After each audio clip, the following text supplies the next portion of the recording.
We'll guide you through how to use CapCut video stabilization to smooth out those shaky clips.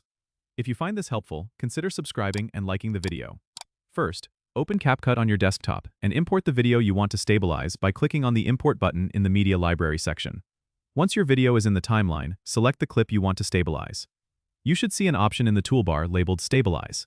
Click on it, and CapCut will begin analyzing your video. This process might take a few moments depending on the length of your clip.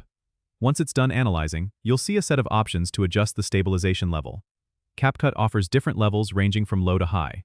You'll want to start with the automatic setting, as it usually gives the best results for most clips. However, if your video is still shaky, you can manually adjust the stabilization strength by sliding the bar to the right for more stabilization.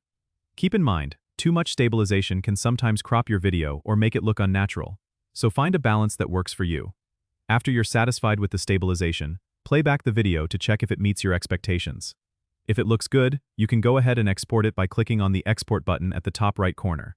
Select your desired resolution and format, and CapCut will render your stabilized video. This is a great way to make your videos look professional and smooth without investing in expensive equipment. Don't forget to subscribe and comment if this helped you out.